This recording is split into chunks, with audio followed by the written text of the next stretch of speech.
नमस्कार दोस्तों, हर संडे की तरह आज भी आपके साथ जुड़ चुका हूँ। मुझे पता है कि ये video 1 January that is Sunday उस दिन प्रसारित होगा और मैं ये शूट कर रहा हूँ दिसंबर के फर्स्ट वीक में, somewhere around first week.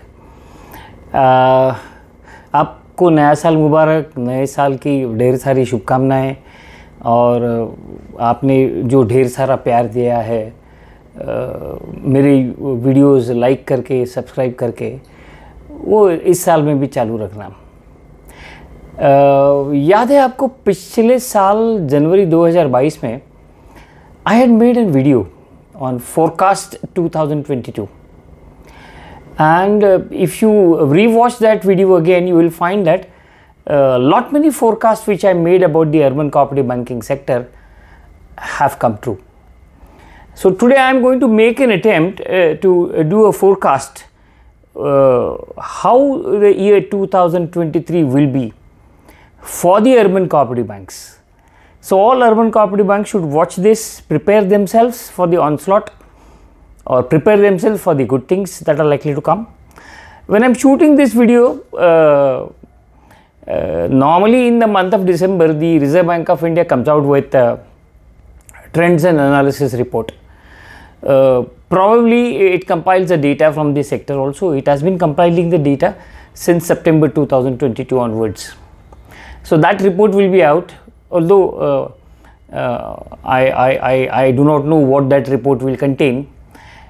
A couple of feelings which come to my mind is this, that over a period of time we urban cooperative bankers and those who manage the urban cooperative banks have learned to adjust to the frictions which are coming up, and probably this particular idea of adjusting to frictions will enable the urban cooperative banking sector or all the urban cooperative banks to put up a good show for the March 23 also. I had made a video about the acid test for the urban cooperative banks. That is sort of warning as to how you will have to fare in the balance sheet. Today being the 1st of January, although the video being recorded at least 3 to 4 weeks in advance, I am going to talk about what is in store for the sector on various parameters or various aspects. Just touch upon certain things. Last Sunday's video was about the latest regulatory amendments in respect of FSWM net worth, entry point norms, so on and so forth. So I hope that you have liked that video also for the explanation that I gave about the new norms, new normals. That was the video. Today I am going to talk on general topic which the urban cooperative bankers must be willing and must be ready to face, must be willing and ready to handle. So I am not an astrologer, because come December, come January, you will find YouTube is flooded with the astrological predictions about several things, including the Indian economy and how the economy will fare in 2023. All those things are there. Budget is just a month away. So I don't know how the budget will fan out. Budget will fan out in a proper fashion is what I believe. And we hope to see the birth of umbrella organization ASAP.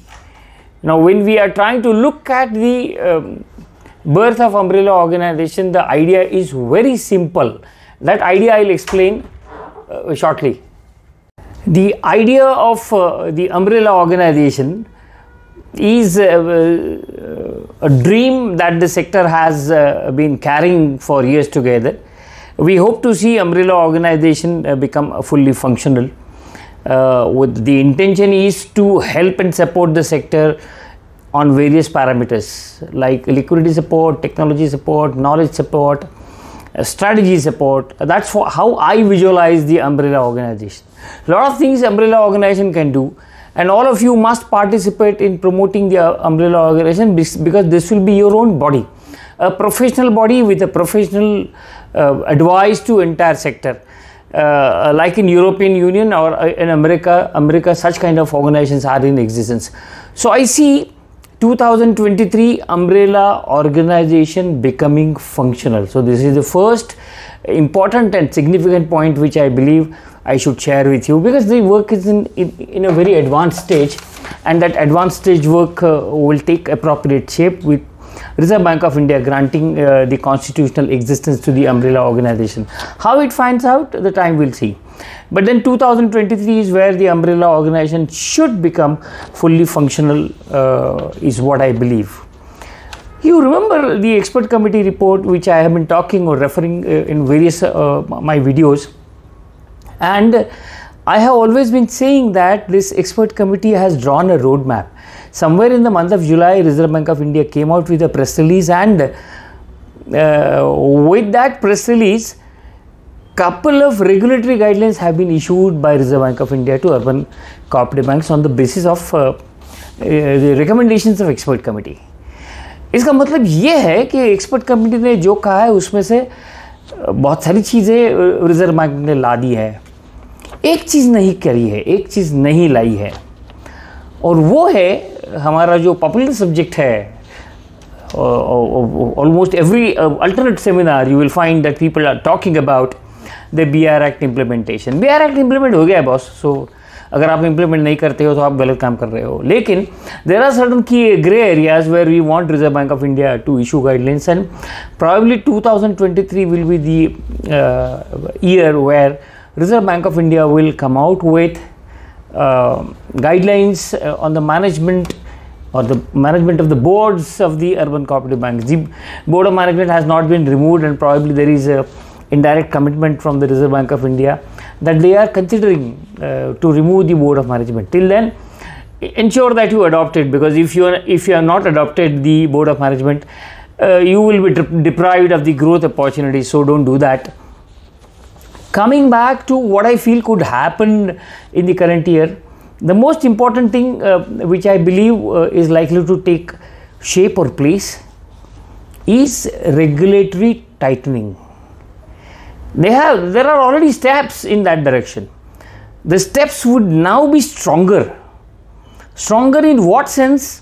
Reserve Bank of India, if they want to regulate you, forget about the registrar. The registrar has no role. Let us understand it very clearly. Still, there are banks who are still following the registrar's advices on banking matters, which is not proper, because Reserve Bank of India can question. हालांकि वो question इस समय नहीं करेंगे क्योंकि उनके guidelines अभी तक क्लियर कट आई नहीं है बहुत सारी चीज़ों पे. तो मुझे लगता है कि 23 will ensure that the focus on the BR Act implementation will be there, will be stronger. And as you all know that Reserve Bank of India tried to control the CEO's tenure, and several people went to high courts, and the circular was suspended by several courts, and Supreme Court has referred the case to Madras Court. भूल जाओ sir, वो CEO के बारे में जो Madras court में गया है ना, तुम और मैं रिटायर होके ऊपर चले जाएंगे, लेकिन उसका डिसीजन आएगा नहीं. इसका मतलब ये है कि जो 97 कॉन्स्टिट्यूशनल अमेंडमेंट या फिर मल्टी स्टेट एक्ट जिसमें CEO का एज 70 तक कर दिया है, आप कंटिन्यू कर सकते हो, because reserve Bank of India is not giving you decision. And I don't think 2023 something miraculous will happen and the Madras court will take a decision in that favor. That's not going to happen, because if Madras courts take a decision against the Reserve Bank of India, Reserve Bank of India will again go back to Supreme Court. Vice versa story चलने वाली है ये. इसका मतलब ये है कि reserve bank अगर BR Act के बारे में सर्कुलर लाता है तो aggrieved elements of the sector would move the court. They have tasted the blood, and if they have tasted the blood, ये कोर्टबाजी चलने वाली है. इसके साइड में क्या होने वाला है? Simultaneously, they are pushing inspection to the technology. They are pushing inspection to the data dump, as I have stated in various other videos. And there was a news item very recently, where under the Reserve Bank of India's Governor Shaktikanta Das said that he would like to set up a health checkup for the banking industry, not particularly for the urban cooperative bankers, but we have to take clues from that. He would like to set up a health checkup would mean that he says that we would be 24/7 regulating and monitoring the banking industry and the banks functional there under.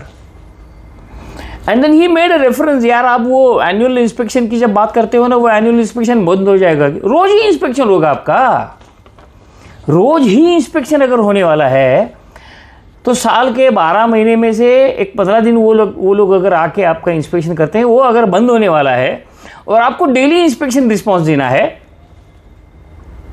Imagine करो अगर आपके पास setup अच्छा नहीं है तो कितनी परेशानी आती है। 10 दिन अगर रिजर्व बैंक की टीम आ जाती है तो पूरी बैंक धंधा बंद कर देती है, और सिर्फ इंस्पेक्शन टीम क्या चाहती है, उन्हें क्या इन्फॉर्मेशन चाहिए, क्या डॉक्यूमेंट्स चाहिए, इसी के पीछे पूरी बैंक पड़ी रहती है। इसका उपाय क्या है? उपाय ये है कि आप एक टीम डेवलप करो कि जो ये इंस्पेक्शन हैंडल करे। 10 दिन अगर आपका बिजनेस बंद हो रहा है, 15 दिन अगर आपका बिजनेस बंद हो रहा है, इसकी वजह यह है कि you are not maintaining the quality of work, and therefore when the information is sought, you are not in a position to give. Now with the data dump and the technical analysis and the various technological tools which the Reserve Bank of India people are using, you simply have no chance of telling lies. इसका दूसरा मतलब ये है कि तुम्हारा जो divergence निकलता था ना, इंस्पेक्शन निकालते थे ना, उसके बारे में उन्होंने पनिटिव मेजर ऑलरेडी लाया है, जिसके बारे में मैं बोल चुका हूँ कि अगर 10% के ऊपर आपके डाइवर्जेंस निकलते हैं, डिटेल सर्कुलर में वीडियो मेरा बना हुआ है, डाइवर्जेंस अगर निकलता है तो आपको डिस्क्लोज करना है। रिजर्व बैंक को ये नहीं पता चल रहा है, यार हमें डिस्क्लोजर से कुछ डर नहीं लगता, क्योंकि हमारे डिस्क्लोजर पढ़ता कौन है, 50,000 मेंबर हैं तो 50 लोग पढ़ते हैं डिस्क्लोजर्स, और 50 लोग जो पढ़ने वाले हैं ना वो आवाज़ नहीं करते हैं। ये सच्चाई है सेक्टर की। आपको शायद मैं जो कह रहा हूँ वो अच्छा नहीं लगेगा, लेकिन ये सच्चाई है। अब कुछ भी डिस्क्लोज कर दो, रिजर्व बैंक का आवाज़ बंद हो जाएगा। रिजर्व बैंक चाहती ये है कि वो मेंबर तक पहुँचे। कल जाके रिजर्व बैंक ये भी कहेगी कि ये सब्जेक्ट आइटम लो आपके एजेंडा पे, सिर्फ डिस्क्लोजर से बात नहीं चलेगी बॉस। आपको कल जाके you have to have that an agenda item, जो डिस्क्लोजर किए हैं ना, एबनॉर्मल डिस्क्लोजर आपने किए हैं, उसके बारे में ये कहेंगे कि AGM of the bank should note and ratify the disclosure. ये हो सकता है, ये होने की संभावना मुझे क्यों लग रही है, क्योंकि रिजर्व बैंक भी धीरे धीरे जान चुकी है कि अर्बन कोऑपरेटिव बैंकिंग सेक्टर जो है वो डिस्क्लोजर को किस तरह से देखते हैं। तुम्हारा जो स्टैट्यूटरी ऑर्डर है वो तो छूट जाता है, डिस्क्लोजर दे दिया, बात खत्म हो गई। The very purpose of the disclosure is to educate the members, to let the members know the true and correct, I am not saying fair, true and correct financial position of the bank. तो ये सारी चीज़ें इस साल में होने की मुझे संभावना बिल्कुल लगभग नज़र आ रही है। दूसरी चीज़ जो मुझे लगती है कि वो इस साल हो सकती है, 3 महीने पहले की एक मॉनेटरी पॉलिसी कमेटी की मीटिंग में रिजर्व बैंक ने कहा था कि तुम्हारे प्रोविजन कवरेज रेशो कमर्शियल बैंकों के लगभग 90% तक पहुंच चुके हैं।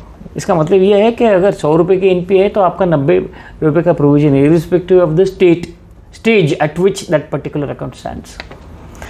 अगर प्रोविजन कवरेज रेशियो 90 के आसपास है तो मुझे लगता है कि 2022 में अर्बन कोऑपरेटिव बैंकों का जो प्रोविजन कवरेज रेशियो वो 45 और 55 के बीच में था, वो भी काफ़ी इंप्रूव होने की संभावना है। डेटा आएगा तो पता ही चलेगा। वो अगर होता है तो मुझे ये लगता है कि 2023 में कमर्शियल बैंकों को एक्सपेक्टेड क्रेडिट लॉस की मेथोडोलॉजी, उसके गाइडलाइंस लग जाएंगे। उसका ड्राफ्ट पेपर आना है, लेकिन वो अगर लग जाता है तो अपने को 1 साल बाद लगेगा, after a period of 1 year। That's what my hunch is. Reserve bank ने सिंगल कंट्रोल ले लिया आपका। आज दिसंबर चालू हो रहा है तो बहुत से बैंकों के इंस्पेक्शन भी हो गए होंगे। फोकस कहाँ पे है रिजर्व बैंक का इंस्पेक्शन का? आपके सिस्टम्स एंड कंट्रोल पे हैं। वो ये जान गए हैं कि आप एनपीए अच्छी तरह से क्लासीफाई करोगे, थोड़ा सा भी डाउट नहीं रखोगे। थोड़ा भी डाउट है तो उसको एनपीए कर दोगे आप। वो टाइम नहीं वेस्ट कर रहे उसमें। They are not wasting their time on NPA classification because they have realized that the sector understands the accurate classification of non-performing asset. That being the story, the focus is now on systems and control. Remember, probably post-March, the system will focus on management. So April 2022 onwards, the focus will shift on management. Management किस तरह से? आपकी जो members of the board है उनमें कहीं खामियां मिलती है क्या, उसे ढूंढने की कोशिश शायद रिजर्व बैंक करेगी। सबसे बड़ा चेंज मुझे और एक लगता है कि इस साल वो आने वाला है। Urban cooperative banks are not the players there, digital currency. Soon you will also be allowed to trade into the digital currency, provided you have appropriate technology, you have robust CBS, you have various other facilities available with you, you will be allowed to deal in the digital technology. मैंने ये एक video इसके ऊपर किया है। मैंने ये कहा था कि this is backdoor demonetization। ना रहेगा बास, ना रहेगी बांसुरी। 2000 के नोट गायब हो गए, छोड़ दो। 500 के नोट में भी बहुत सारे डमी नोट्स आ रहे हैं, बोगस नोट्स आ रहे हैं। बंद कैसे करें? Digitise the currency. That was the dream of the prime minister of our country. He has done that, he has done that. जैसे 2015-16 में जब कोविड नहीं था, उस वक्त उन्होंने डिजिटाइजेशन का जो हवाला आया था, काफ़ी लोगों ने उसको क्रिटिसाइज़ किया था कि यार ये सब्जी वाला कहाँ पे पेटीएम करेगा। आप देखो आज जाके, आप बाल काटने जाते हो तो भी उसको पेटीएम कर सकते हो, गूगल पे कर सकते हो, भीम से पेमेंट कर सकते हो। दुनिया बदल चुकी है। और हम अगर नहीं बदलते हैं तो ये फोरकास्ट कोई मायने नहीं रखता। ये जो फोरकास्ट है, मैं कोई भविष्यवेता नहीं हूँ। जो अधूरी चीज़ें हैं वो तो 23 में किस तरह से आने वाली है, क्या हम तैयार हैं? Are we ready? That's the focus I am trying to draw कि these are the areas where you have to work hard. मैं पिछले 1-1.5 साल से यही कह रहा हूँ कि यार 2 साल मार्च 23 तक आप ग्रोथ के पीछे मत पड़ो, स्टेबल रहो, अच्छा रहो। Now if India is going to be the fastest growing economy, you have the opportunities to grow. अब डबल डिजिट ग्रोथ करने की कोशिश करो। आप 4%, 5% से बड़े ग्रोथ अपॉर्चुनिटीज बहुत बढ़ने वाली है। लाइसेंस ओपन हो गए हैं ना, 10% of your existing branches you have the licences. FSWM के नाम रिलैक्स हो गए, ग्रॉस NPA गया भाड़ में, नेट NPA 3 के अंदर रखो। You are under FSWM। CRAR वो 9% जो बेंचमार्क के उसके ऊपर रखो, 1%। You are going to get the branch licences. करो एक्सपैंड, जितना चाहोगे वो करो expand. And I have a small hunch, I have a small doubt. बीच में एक पेपर रिलीज हुआ था, retail lending is by banks, all banks including cooperative banks, is creating a different kind of risk which the industry is not prepared to handle. They need to have a preparedness. When you go for volume lending, number of loan accounts ज़्यादा है, volume कम है, you create a different type of risk. हमारी तो बजा दी concentration risk नाम से कि 0.20% के ऊपर 50% ऑफ योर पोर्टफोलियो होना चाहिए, 2024 में होना चाहिए। कई लोगों ने रिजर्व बैंक को पूछा, सर हम इसलिए ग्रो नहीं कर पाए। रिजर्व बैंक ने कहा कोई ज़रूरत नहीं है ग्रो होने की। Your focus, you have to perform like a small finance bank. That being the story, you will have growth shambles, fine. Retail में ग्रोथ मिलना बहुत मुश्किल है, बहुत कठिन है। तुमसे सस्ता लोन देने वाले बहुत से हैं इस दुनिया में, बहुत से, पूछे बगैर। आप देखो स्मॉल फाइनेंस बैंक और माइक्रो फाइनेंस किस तरह से लोन देते हैं बिना पूछे। हमें क्या करना चाहिए? हमें रिटेल स्ट्रैटेजी इम्प्रोवाइज करनी चाहिए। हम जिस डॉक्यूमेंटेशन में उलझे पड़े हैं ना, 10 डॉक्यूमेंट लेके आओ, पड़ोसी का भी रेशन कार्ड लेके आओ, ये उलझन में जो पड़े हैं ना, उसमें से बाहर निकलना ज़रूरी है। उसमें से अगर हम बाहर निकलते हैं तो रिटेल में डिमांड अच्छी है, लेकिन you have to be very careful, you have to be very careful. मेरा ये मानना है कि आपकी क्रेडिट ग्रोथ सबड्यूड ही रहेगी, आप चाहोगे भी। कुछ गिने चुने बैंक्स छोड़ के आपकी सबड्यूड ग्रोथ रहेगी, क्योंकि डर का माहौल है। NPA बढ़ गया तो मेरी बैंक ही बंद हो जाएगी। इससे अच्छा मेरा CD रेशियो 55-50 तक का है, 60 के अंदर है, कोई गम नहीं, कोई दर्द नहीं। मैं 70 तक अगर ले जाऊं और मैं उसको कंट्रोल नहीं कर पाया तो उसका खौफ जो है अलग तरीके से बैठा है। लेकिन इसमें सोल्यूशन यह है कि आपको ग्रॉस NPA की चिंता करने की अब ज़रूरत नहीं है। अगर आपके पास रिजर्व से प्रोविजन करते हो बात अलग है, आप आराम से कर सकते हो। लेकिन रिटेल में unless you have assured tie up, you should not go aggressively in retail, because retail is a trap. Although I heard a new proverb which said that in Marathi, retail है ते फिटेल. इसका मतलब ये है कि अगर retail दोगे तो पैसा वापस आएगा. I don't know, there are various things which are happening these days. One of the important thing where the Reserve Bank of India was not taking action against you, but then this time onwards, March 23 onwards, they will take action. What is that? आपके NPS system पे होने चाहिए. थोड़ा समय दिया है reserve bank ने आपको, थोड़ा समय दिया है. मार्च 23 के बाद नहीं देंगे.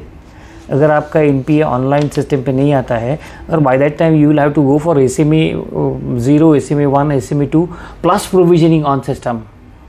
अगर आपका सिस्टम ये सपोर्ट नहीं करता है, चेंज द सॉफ्टवेयर. मेरा एक वीडियो पेंडिंग है, how to evaluate the software and get a good software. Not necessarily big names I am talking about.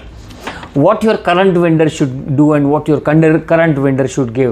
That's an area where I have not yet worked upon. But then technology is going to be a major shift this year.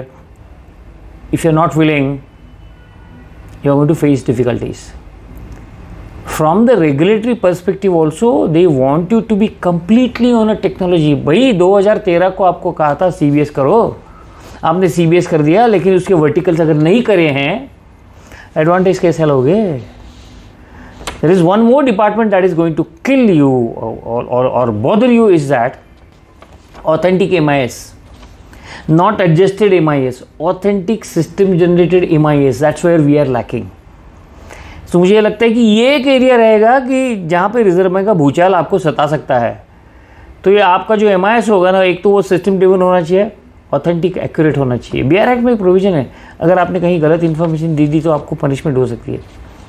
Punishment के बारे में मैं अगर देखता हूँ तो एक दिन रिजर्व बैंक ऑफ इंडिया 15 बैंकों को पेनल्टी करती है, एक दिन 20 बैंकों को करती है. 10-12 बैंकों के तो लाइसेंस ही इस साल उन्होंने कैंसिल करवा दिया. चलो ठीक है, गलती उन बैंकों की भी हो सकती है क्योंकि डिटेल जानकारी हमें नहीं है. पनिशमेंट के बारे में मुझे मेरा ये खुद का मानना है कि punishment, the quantum of punishment as well as the number of banks being punished is likely to go up. Why I say that it is likely to go up? Because Reserve Bank of India is still stuck in 2021. They have not yet started working on the violations which the Reserve Bank of India people have identified in the year 2022. We were taking things for granted, no? 2022 के inspection के ऊपर जो violation है उसके बारे में action लेना धीरे धीरे हो रहा है. तो 23 में वो 21 के बचे हुए और 22 के ये सब पीनल एक्शन में आएंगे. तो मुझे ये लगता है कि कम से कम 150-200 बैंकों को पनिशमेंट होगी. मेंबर्स पे कोई परिणाम नहीं होगा. Members have digested punishment, penalization is fine. Reputational risk 1. Secondly 3 साल स्टैग्नेंट, क्योंकि उसके जिस दिन आपको पेनल्टी लग जाती है उसके 2 साल आपको कोई लाइसेंस वगैरह मिलता नहीं है, आपको कोई लाइसेंस नहीं मिलता है. अवॉइड पेनल्टीज, कोशिश करो पेनल्टी. ऐसा नहीं है कि पेनल्टी अवॉइड नहीं कर सकते हैं, लेकिन आपके पास अगर 1000 बंदे काम करते तो कोई कहीं ना कुछ छोटी मोटी गलतियां कर देगा.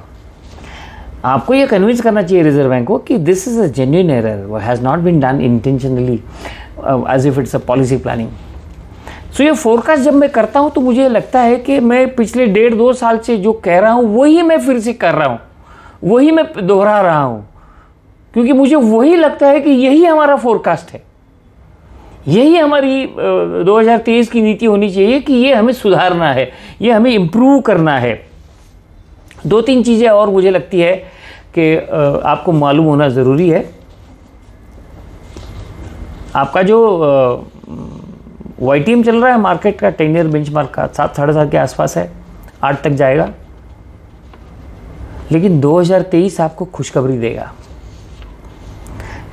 कैसे खुशखबरी देगा? Boring should be limited within the plan and then possibly Ukraine Russia war will end and possibly there will be a good budget and possibly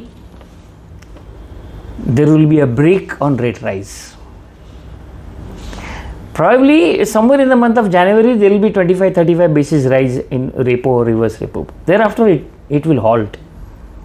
क्योंकि हीट अगर रेट ऑफ इंटरेस्ट में हम ज़्यादा बढ़ाते हैं हम मान के चलते हैं कि रिजर्व बैंक का टारगेट इन्फ्लेशन ही है, अभी इन्फ्लेशन के नंबर अच्छे आए हैं, तो पॉसिबली ऐसा हो सकता है कि there will be a pause.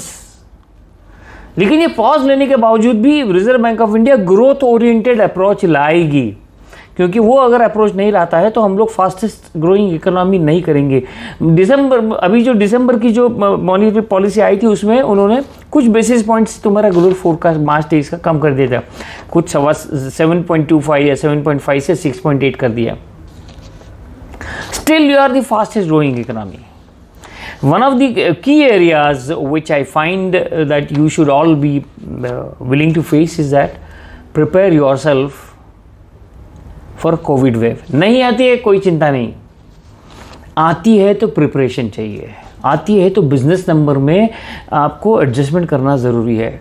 2023-24 में मैं जो कह रहा हूँ कि 23-24 में ग्रो करोगे, लेकिन अगर जो मार्केट में हवा चल रही है जिसके बारे में बहुत कहा जा रहा है कि China is hiding input, China is hiding information, and then probably the January will see the 5th or 6th wave in India.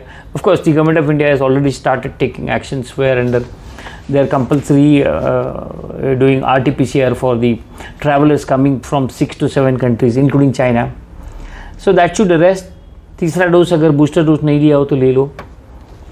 और मुझे लगता है कि because of 2 doses we have done wonders, so possibly the covid wave will be milder one, but it will impact some of the businesses. Banking is one such business, किसी भी business में खुट हो गया तो अपने को तकलीफ उसकी आ जाती है।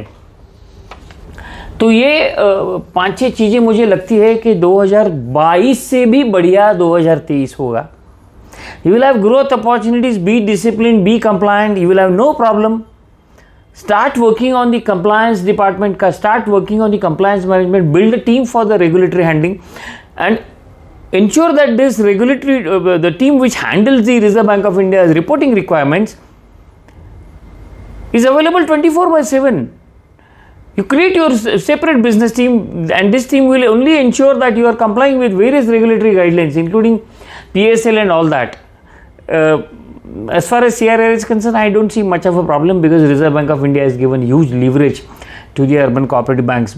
2026 तक वो 12% करना चाहते हैं टायर 2 के ऊपर। तो जो एक्सपर्ट कमिटी ने जो रिकमेंडेशन दिए थे वो तो इम्प्लीमेंटेशन में आ चुके हैं। अभी हमें सिर्फ इतना देखना है कि हम किस तरह से बर्ताव करते हैं, हम किस तरह से इस भविष्य की लिखाई, the writing on the wall, how do we design?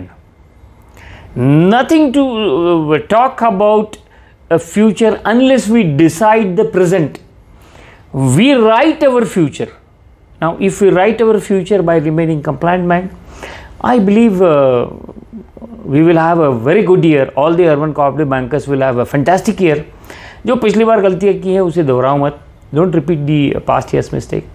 Though 2023 should be a clean year for you, a performance oriented year as well. With umbrella organization coming up, probably you will have a structured support just like from a father that will enable you to stay on your both legs, stand on your both legs and walk at least, if not run. Once again, wish you a very happy new year. I always give you something to thought about, something to think about for the future, for the betterment of your bank and for the betterment of your life. Remember, regulator is not out there to kill you. Regulator is simply trying to discipline you. Either to the urban cooperative banking sectors were not properly disciplined. Now, the discipline will be the buzzword, and the discipline is going to be a buzzword. The compliance and risk management are the 2 new areas where you will have to work hard. Analysis of your own numbers and where you want to take your bank. These are the key areas where you have to work hard. Once again, I wish you a very happy new year. If you like the subjects or the presentation which I do for you, please do subscribe to my channel. Share the channel so that everybody gets an idea and we all stay together in the difficult times. Thank you so much.